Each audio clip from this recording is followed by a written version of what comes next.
A nossa proposta é conversar com esta grande lenda. Permita-me. Sérgio Jeremias Lang, a.k.a. Circle Lang, nosso convidado para esta edição, que traz mais um contributo ao mercado literário moçambicano, de forma usada, como também já habituou a todos os admiradores, leitores e também seguidores. Estamos a falar de cerca de 272 páginas no mais recente trabalho Rebanho Desorientado. Bem-vindo, mestre. Olá, Walter. Saudações a todos que nos assistem, que nos ouvem. E obrigado aqui pelo convite. Um enorme privilégio recebê-lo. Estamos a falar de mais um contributo. Tem muitos artigos partilhados a nível nacional como também internacional. Temos obras literárias, mas o Rebanho Desorientado faz uma coisa super estranha nos dias que correm, que já não é o professor Circle Lang que partilha. Todo mundo que partilha, que vai fazendo a publicidade por si só. Isto tem muito a ver com a essência do próprio trabalho. Sim. No meu primeiro livro, que é o modelo editorial, eu tornei circular o livro a partir do dia do lançamento do livro. Desta vez fiz algo diferente, Sim. que foi circular o livro primeiro. O livro tornou-se circular um pouco antes, vamos lá dizer, semanas, ou se calhar até um mês antes do lançamento, o que permitiu com que muitos pudessem adquirir a obra, ler o livro e se calhar até identificar-se com algum conteúdo, se não for na íntegra ou com um conteúdo parcial, não é?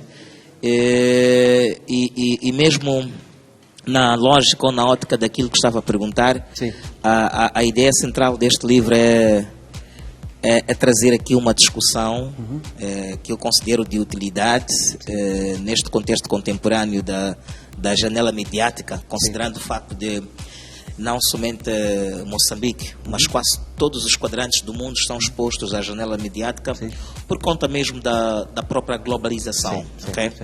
E neste contexto da exposição mediática, desta janela mediática, nós temos cenários em que países ou pessoas de outros quadrantes, de outras realidades como a Europa, a América e a Ásia, que também estão expostos a esta janela mediática, eles têm ainda o privilégio de conseguir voltar a casa na hora de se cobrar esta necessidade de se voltar a casa. Ou seja, tenho repetido sempre isto, os americanos, na hora de serem americanos, são americanos. Assim como os europeus e os asiáticos. Mas estes também estão expostos a uma janela mediática. A grande questão que se coloca aqui é por que razão Moçambique, também estando exposto a essa janela mediática, na hora de voltar a casa e de ser moçambicano, não consegue ser moçambicano. Então, isto é parte integrante daquilo que é a problematização que se faz aí, e decide-se fazer um olhar um pouco mais holístico naquilo que é a proposta que as emissoras televisivas em Moçambique oferecem aos seus telespectadores. No que diz respeito à grelha de programação. Exatamente, a grelha da programação. Qual é o conceito que se tomou em consideração para construir esta grelha? Quais são as limitações que implicaram a construção desta grelha? E quais são também as implicações epistemológicas do ponto de vista do conhecimento que estas grelhas produzem sobre o próprio telespectador? Porque a televisão, ela tem esta missão de entreter, tem a missão também de informar, mas também tem a missão de educar. Obviamente que é uma educação que ocorre num contexto não formal. Então, havendo esta realidade que mostra em forma de números de pesquisa com evidências científicas que temos uma televisão, no geral, em Moçambique, com exceção de uma e outra, mas temos a televisão em Moçambique que é, na maioria, dependente de conteúdos televisivos importados. Aquilo que neste livro é designado por enlatado. Poderia ser empacotado ou encaixotado, como queiram, mas neste livro é designado por enlatado. Se nós temos uma televisão moçambicana no geral, que na sua maioria depende de conteúdos enlatados, vem esta pergunta. Então, qual é a proposta educativa que estas grelhas de televisão oferecem ou propõem, passo a redundância, ao telespectador moçambicano? Qual é a noção de cultura que se ergue através daquilo que é a proposta educativa da televisão? O que é que nós mais vemos, envolvidos 5, 10, 20 anos? O que é que nós absorvemos e concebemos sobre o que é cultura, o que é pensamento moçambicano? É mais ou menos por volta disso que que o livro busca trazer aqui uma discussão, mas também culminando com uma proposta teórica e epistemológica, se quiser que eu diga assim, que é sugerir aquilo que seria um modelo de grelha televisiva para Moçambique que contribui para a educação dos valores da moçambicanidade. Okay. É mais ou menos por aí. Friso um aspecto aqui que é muito importante sublimar isto. Não há aqui muito interesse em concentrar a discussão em coisas tão periféricas como capulana. Não é essa discussão que... Como muitos podem pensar. Sim, não é uma discussão de indumentária, não é uma discussão de coisas paliativas, como capulanas, como miçangas. Não é isso que o livro está a discutir, até porque isso, nem sei o que é que isso tem a ver com a cultura. A grande discussão aqui é uma discussão profunda que tem muito a ver com o pensamento moçambicano. Como é que se ergue o pensamento moçambicano? Volto novamente a citar outros quadrantes, independentemente das escolhas ideológicas, das opções ideológicas que existam no continente americano, asiático ou europeu, a noção de ser americano está lá. E esta noção de ser americano, parte significativa dela é produto daquilo que é o programa educativo formal, mas também é produto daquilo que são os programas educativos não formais. Okay. E a televisão, enquanto uma das instituições da sociedade civil, ela também participa nesta educação, digamos, não formal.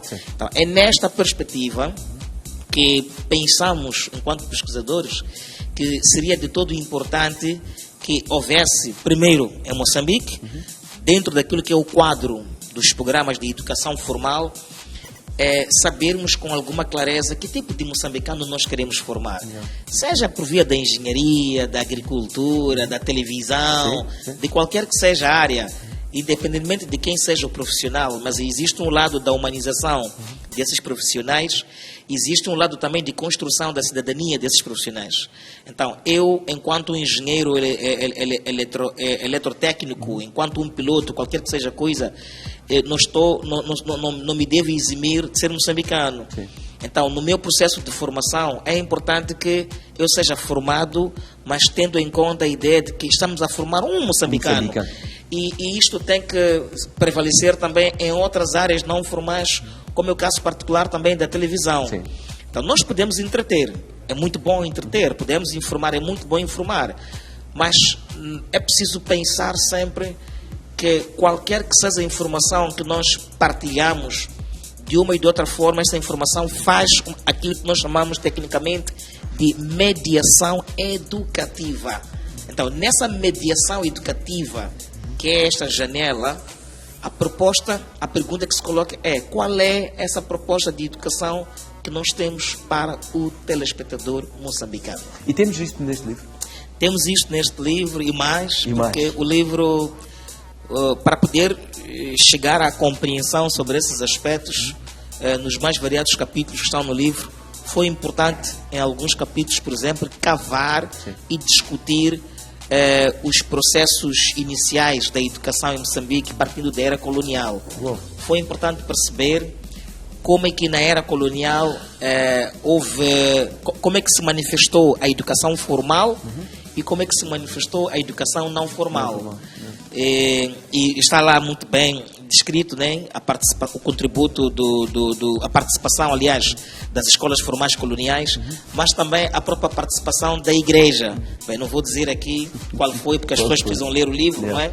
Mas como é que estas duas componentes, digamos, formais, não formais, contribuíram para se edificar a noção que o moçambicano tem hoje sobre o que é cultura e o tipo de pensamento que ele tem. Sim. Claro que não é boa, não é boa, e penso que o leitor vai ter a possibilidade de poder ler e poder compreender isto, mas de uma forma muito rápida, talvez para evitar a leitura.